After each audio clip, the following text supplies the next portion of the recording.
This conference will now be recorded. Okay, so now that we're on official record, I call the meeting to order, and it's 8 o'clock. And Jolene, you want to do roll call? Yes. Trustee Gilbert. Present. Lee Reeder. Lee Reeder absent. Baptist. Here. President Baines.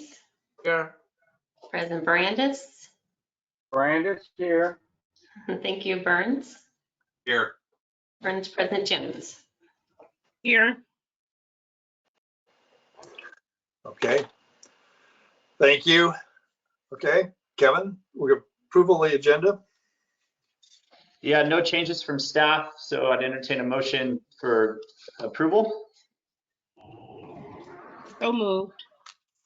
Second. Motion by Jones, second by Burns. Jolene, will you take roll? Yes. Trustee Gilbert. Yes. Lee Reeder absent. Baptist. Aye. Thank you, Baines. Aye. Brandis. Aye. Burns. Aye. Jones. Aye. Thank you. Okay, moving on, Pledge of Allegiance. Join me in the pledge. I pledge allegiance to the flag of the United States of America and to the republic for which it stands, one nation under God, indivisible. indivisible with liberty and justice for all. 2. Thank you. Please note for the record that Trustee Lee Reeder has joined. Good morning, Elena. There are no scheduled, item 1.5, any conflicts of interest from any trustees on agendized items? Hearing none, we'll move on. Presentations, there are no scheduled presentations for this morning. Public comment, any public comment on non-agendized items? Hearing no public comment, on to item 4.1, General Manager's Report. A few things I just want to note in the General Manager's Report. I put a copy of the SWIFT letter that we sent out on January 21st to roughly 100 properties on Garden Highway. We are scheduled to have a workshop on the 23rd with the public to go over the program. We had some pretty, not significant, but maybe 10 or 12 of those 100 have contacted us already. And some of them are pretty upset. Others are agreeable to it, but this is informational. And what we really want to get across to them is that, we're trying to help them out. Some standard, the state wants kind of free and clear, no vegetation on the levee slope. We're trying to work with the state in our updated O&M manual to accept some vegetation as long as we can see through the levee. So we want to show them some good examples and why we need it, why the program's here. We do have the FMAP money that we'll be able to use to fund the vegetation removal or cutback. And so hopefully that'll incentivize them a little bit more to come into compliance with what the state wants us to do to enforce the levee standards. So we'll see how that meeting goes on the 23rd. I've been working with Allen Strategic to, 1, draft this letter, and then 2, put together a presentation and some good graphics that help the community understand and show exactly what we want. We have some examples of good encroachments that are acceptable to us, that we can see through and meet the O&M manual standards. And then we have some real pictures that show the exact opposite of that and what needs to be done to abate that. So that meeting's on the 23rd of April. And so hopefully we'll get a lot of attendance there. We'll have a special page on our website with all the information too that we'll refer them to. That'll be active. So Allen Strategic's working on that now. That'll be active on the 22nd or the morning of the 23rd, so that by the time the meeting comes around, we can refer them to any of the handouts and materials and the presentation that we provide.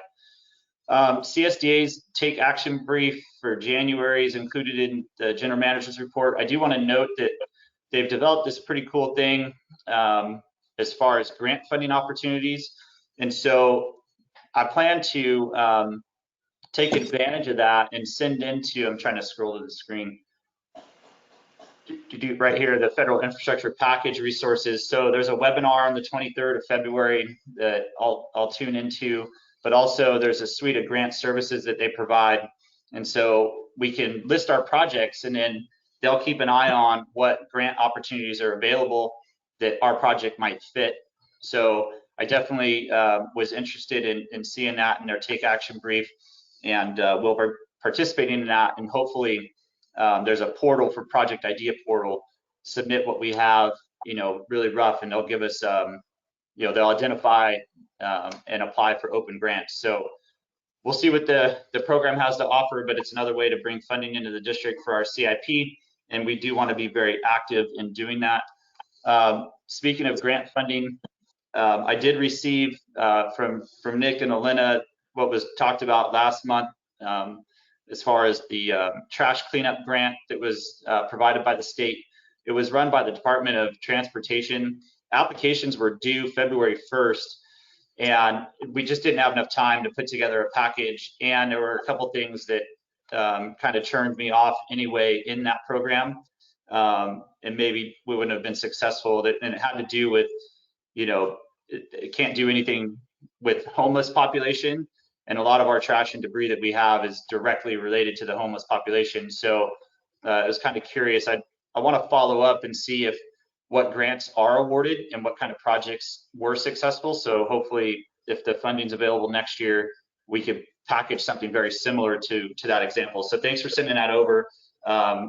Just didn't have enough time to get that grant package in. I was notified yesterday as well about a grant opportunity by the state for capital improvement work together with the federal infrastructure package and Cal OES. And so the exact name of the program escapes me right now, but there are applications that are due by the end of this month. So possibly be able to get something in. I'll work with KSN next week to put together a grant application and see if we can have some success there. One of the things that was specifically excluded was for equipment purchases, i.e. backup generators, that I read yesterday, because there are other grant programs that provide for that. Well, we applied for the one back in October and weren't successful for our backup generators because it went to more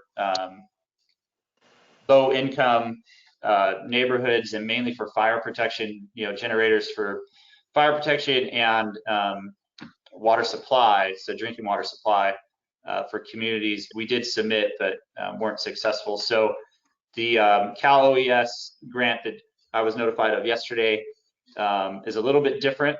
And so we'll see if we can put together a package there and submit a grant application.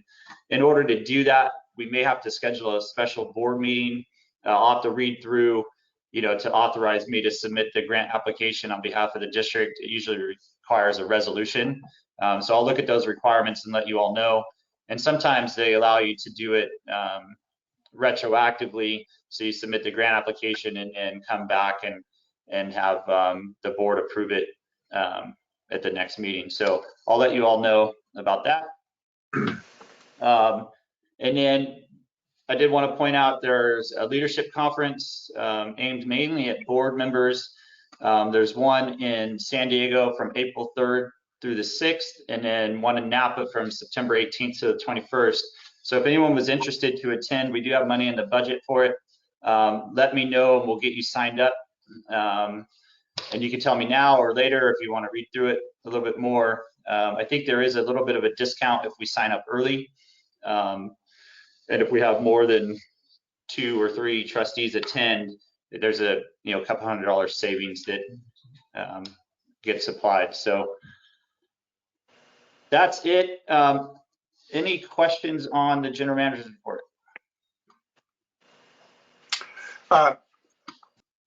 Okay, I see Tom, you have a question? Yeah, I just want to know if, Kevin, are you looking for any kind of board presence at that April meeting, the outreach meeting? Yeah, so, the board members are welcome to attend. It is a public meeting. Participation, no, we really want it to be staff to community and not take the tone of a board meeting. So if you do attend, you'll be there as an observer only, and we have to be really careful because we don't want to get into a Brown Act violation potential. You're welcome to attend. If anyone addresses you directly as a trustee, I'll step in and say, we'd be happy to answer these, or we can, have an agenda item at the board. If you have questions at the next board meeting, feel free, we can address it there. But this isn't, the time for that, because it's really staff to the community, and we're gonna have a couple consultants on. But yeah, you're more than welcome to attend. And Tom, that's in 2 weeks. That's the 23rd of this month, right? The 23rd of February, yeah. Okay. Oh, February, okay. All right. Is the thank you. meeting going to be recorded? It is gonna be recorded, and we will share that with all of you if you don't attend. Okay, thank you. Can I ask, actually, since I interrupted Tom, I might as well just continue here.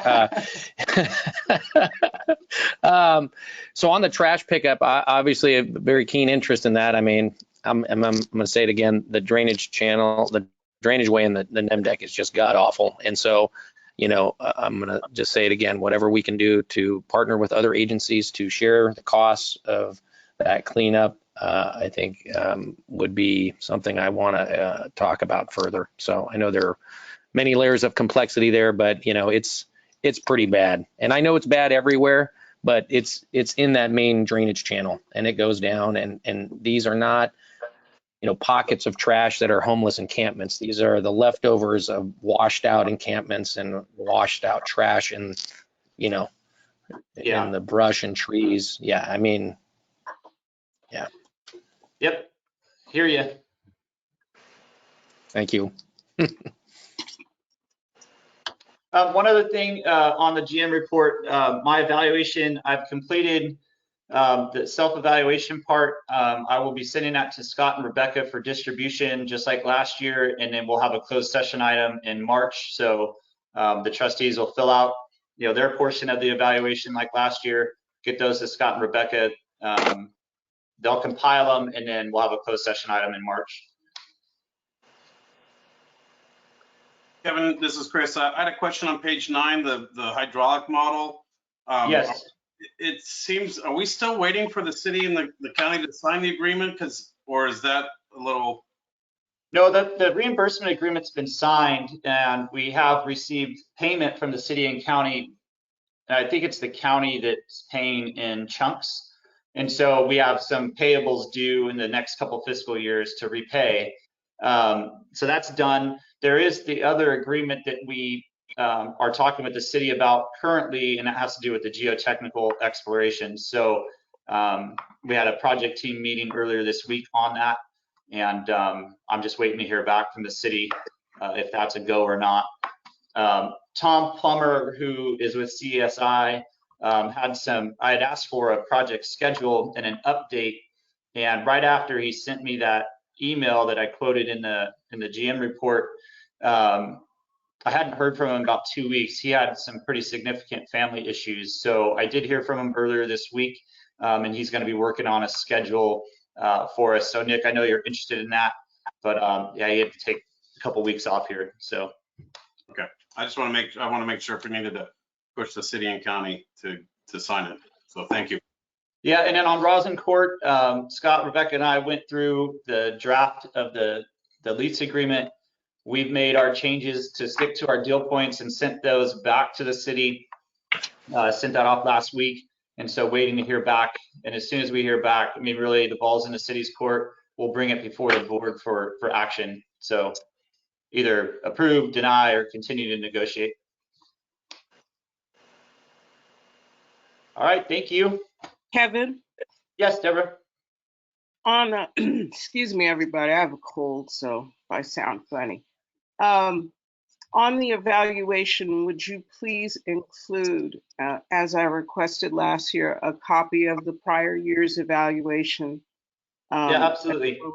Your job description You bet. and whatever goals and objectives the board set for you for this performance period. Sounds good. I'll have Rebecca and Scott send those all out. And does the personnel committee need to meet regarding this prior to a board meeting?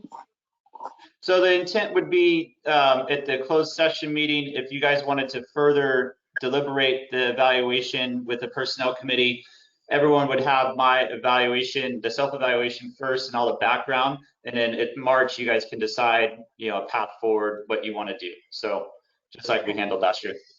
All right, thank you. Yep. All right, on to item 4.2, operations manager's report. Anything for Gabe or I on what the information that was provided? Hearing none. On to general counsel's report, 4.3. Good morning. So Kevin highlighted a couple of the activities that have been going on through your general counsel this month, but I think the big one that we should talk about today is for your 2022 election. So a reminder, you have, I believe, 3 seats this year, Kevin, up for election. Your board is split between parcel seats, which are elected on a 1 vote per parcel basis, and assessment seats, which is the last election you did, in which votes are assigned to parcels based on their assessment.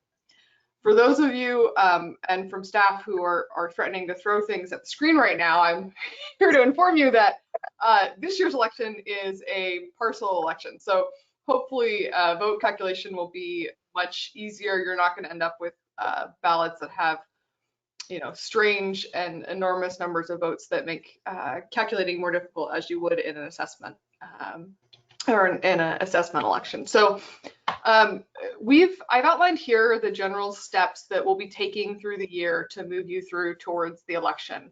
A couple of general pieces of summaries of feedback and highlights that were lessons learned from last year.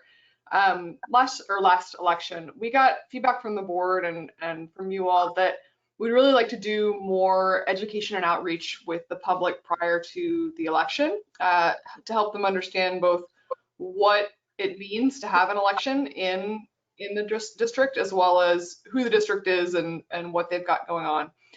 And so we talked about, and some of these dates, so in this timeline that you're looking at, some of these dates are suggested or recommended dates. So for example, the outreach that we're contemplating doing with Allen Strategic, Kevin and I have talked about the potential for feature articles or, additional pieces on your website.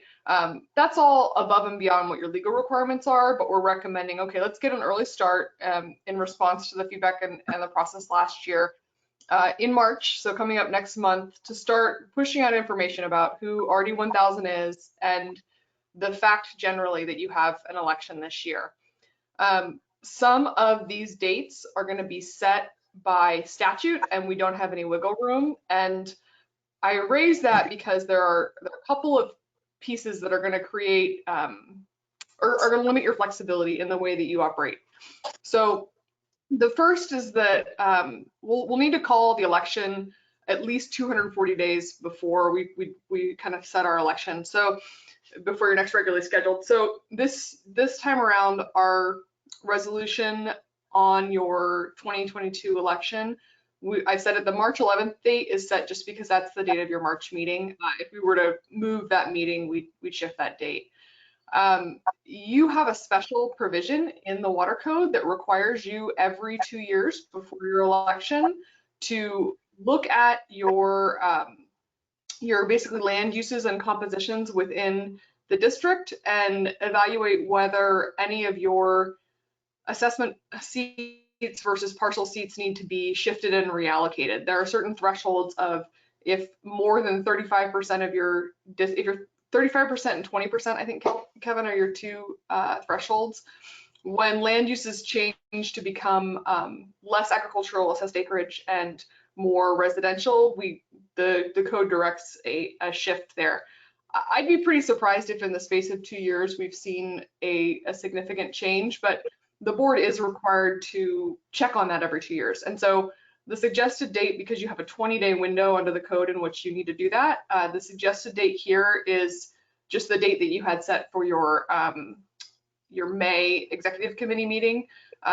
If we are still in the world of COVID and remote meetings, I know we've been doing a lot of special meetings, and so we may ask that a board member, that an extra board member show up to that meeting to make a quorum so that we can make that official finding and confirm. It's just based, there's not a lot of fact finding to do there. It's based on your assessment role. So it's, the fact is what the fact isn't, but we need a board determination about it. Your nominations will come up in summer of 2022.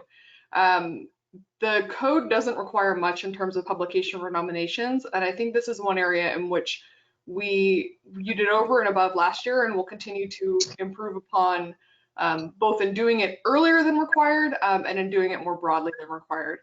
So we, at a minimum, are going to be posting or publishing notice in local papers, letting folks know that there's an election coming up and that there's a position available.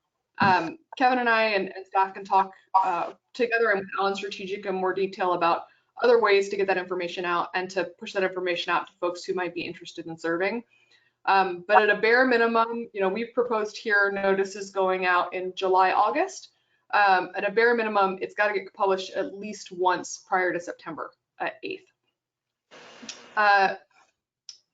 The nomination petitions, this is the other area where you don't have a lot of flexibility. Unlike positions at, say, county supervisors or elsewhere, reclamation districts have a specific window in which they can file nomination petitions. They can't be filed sooner sooner than 75 days before the election, and the last day to file is 54 days before the election, unless no incumbents file, and that's a whole different process. But we're going to assume for our purposes that the window we've got here is 75 to 54. So that means that your nomination petitions can start to come in on August 25th and will come in through September 15th. That means that we can do our notice early and prior, but we won't be able to accept anything until late August. So we want to be thoughtful about that and make sure folks know. That also means that this is where we sometimes get into a time crunch. We won't know who is going to be on the ballot, and in fact, whether you're going to have an election at all until the close of filing on September 15th. Because if we go through this whole process and we get to September 15th and there are 3 spots and 3 candidates, then we don't have an election. You go straight to appointment of those candidates and we don't move on. And so our suggestion will be, based on some of the delays at the printer this time around, is that we're set with a full elections packet that's ready to go, form of ballot is ready to go. The only thing left to do is to drop in the names and candidate statements and then send it out to print.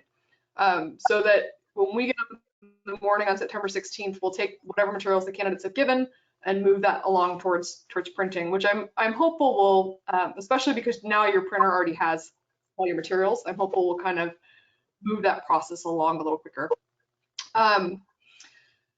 Then you need to have a notice of election published. We hold on the notice of election typically until the September 15th, 16th, until you know for sure you're going to have one.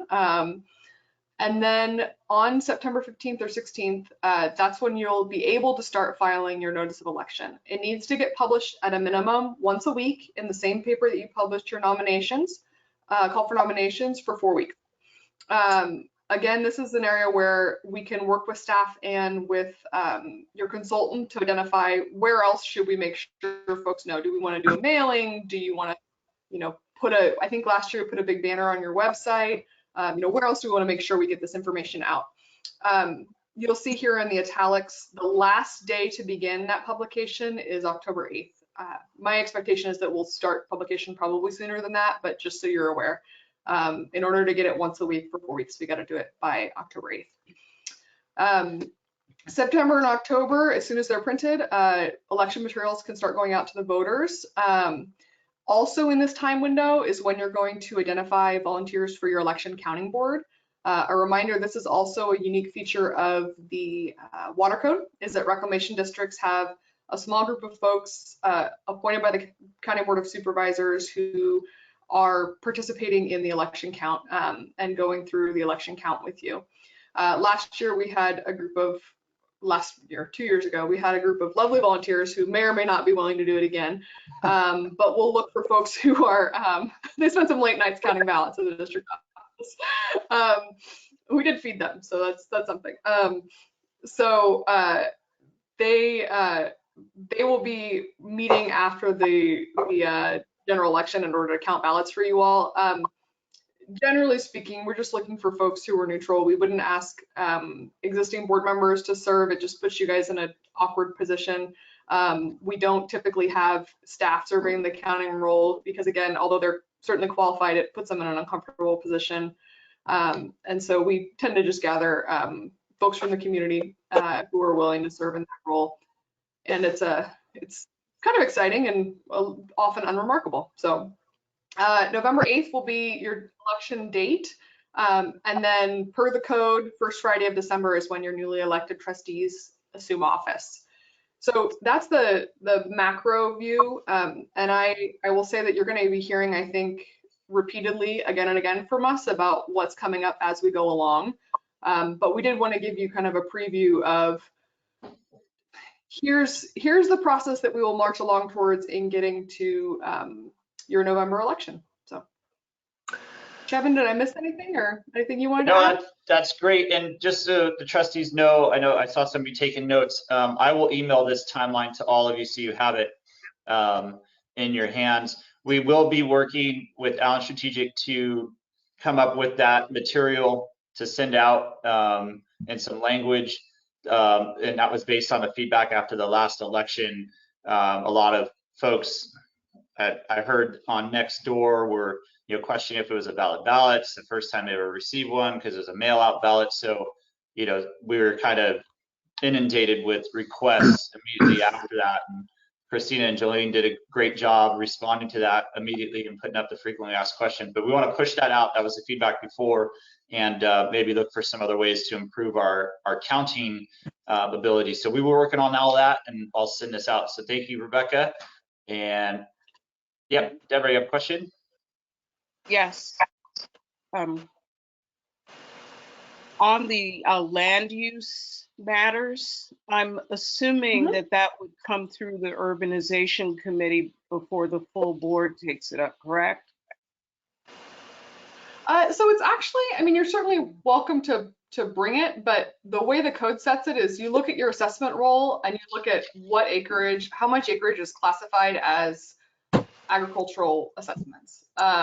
So there's not a lot of, oh, yeah, I would take. I don't mean to speak for the chair of that committee, but that seems like an appropriate matter for the urbanization committee to review and make a recommendation for the board. Yeah, we can take it there. Yep, that process Elena? is very open to you all. So we can go ahead and call a quick one. All right, well, thank you. Any other questions on the election timeline? I will be sending this out, like I said, so more information to come as we progress into this election, if we have one. Yeah, and I'll offer too, like I said, I think this is going to you're going to keep seeing this come up. As we move through this process, you will see, just as you did last year, postings on your website reminding folks, here's our resources, here's our information and forms. This is going to be the beginning of a long conversation in which you get sick of hearing me tell you that you have an election coming up in November. So. All right, thanks, Rebecca. On to item 5, consent calendar. Unless any items need to be pulled from consent, I would entertain a motion for approval of items 5.1 through 5.9.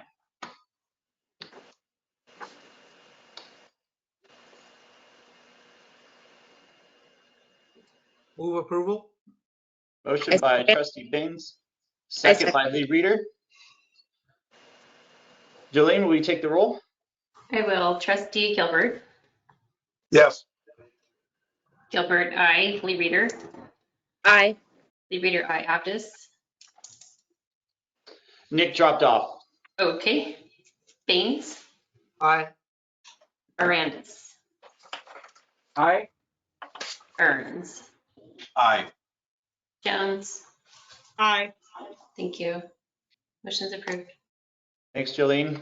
Kevin. No scheduled items for today, and then just committee updates. So, Chris, your mic's still on? Did you want to? Yeah, I did. I just had a quick question for Rebecca, just on the AB 361 and the telemeetings. What happens if God forbid, the governor rescinds the emergency order? Are we automatically shifting back? Do we automatically shift back, or do we have to just let that resolution lapse at the next meeting? How does that play out?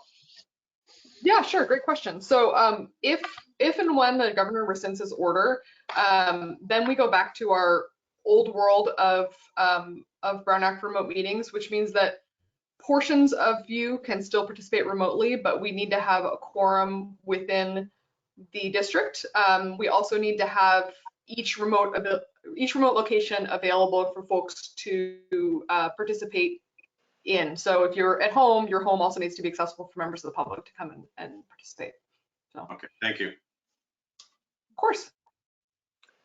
I wanted just to add the notice, remind everybody our annual 700 forms are coming up and due, so sure you get to it. Yeah, Jolene sent notifications out. I believe you all received those, so they're due the first part of April. So thanks, Tom, for that reminder. All right, our favorite part of the time of the meeting, right? Adjournment. So I'd entertain a motion to adjourn. Move to adjourn. Second. Motion by Burns, second by Jones. Jolene, will you take roll? Yes. Trustee Gilbert. Aye. Gilbert, I. Lee Reader. Aye. Lee Reader, I. Baines. Aye. Baines, I. Barandis. Aye. Barandis, I. Burns. Aye. Burns, I. Jones. Aye. Jones, I. And Nick Aptis is absent. Thank you. All right. All right, thank you, everyone. Have a great weekend. Bye-bye.